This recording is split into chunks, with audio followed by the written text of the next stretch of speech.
नमस्कार दोस्तों, मेरे YouTube channel DK knowledge show पे आपका स्वागत है। तो दोस्तों, क्या हमारे सेना के जवान का विमान क्रैश होना षड्यंत्र है या सच में प्राकृतिक हादसा? दोस्तों, ताइवान के प्रमुख army chief of general staff Sen यी मिंग का ब्लैक हॉक हेलीकॉप्टर भी 2020 जनवरी में क्रैश हुआ था, जो ताइवान की राजधानी ताइपे के पास हुआ था।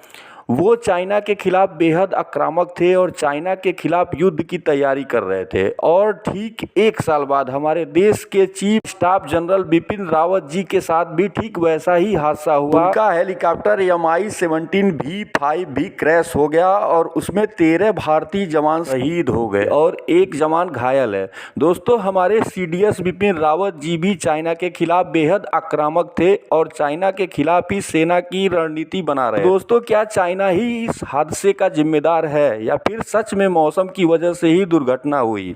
यह अभी जांच का विषय है। लेकिन अगर हम बिपिन रावत जी के सेनाध्यक्ष और CDS होने के दौरान उनके द्वारा किए गए आक्रामक कार्यों को देखें, जिनमें उरी सेक्टर में आतंकियों के अटैक के बाद 28-29 सितंबर 2016 को सेना द्वारा पाकिस्तान के अंदर घुसकर सर्जिकल स्ट्राइक करना, जिनमें 50 आतंकवादी मारे गए, और उसके बाद पुलवामा की घटना 14 फरवरी को आतंकियों ने पुलवामा में अटैक किया, जिनमें सेना के 40 जवान शहीद हो गए। जवाब में 26 फरवरी 2019 को भारतीय वायुसेना ने बालाकोट एयर स्ट्राइक किया और जैश के ठिकानों को तबाह किया। CDS बनने के बाद सेना को आधुनिक बनाने में बिपिन रावत जी का प्रमुख योगदान था।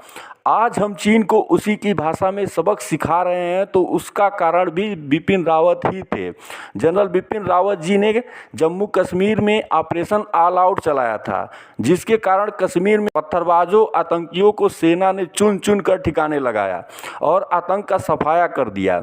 और उन्होंने कहा था, पहली गोली दुश्मनों की होगी, लेकिन उसके बाद हम गोलियां नहीं गिनेंगे। दोस्तों, पाकिस्तान और चाइना पर बिपिन रावत अत्यंत आक्रामक थे। ऐसे में हमारे वीर सपूत का जाना हर भारतीय के हृदय को छलनी कर रहा है, और जो भी भारत से प्यार करते हैं उनकी आंखों में आंसू है। वही हमारे देश में कुछ ऐसे गद्दार हैं जो बिपिन रावत जी के हादसे पर खुश हो रहे हैं।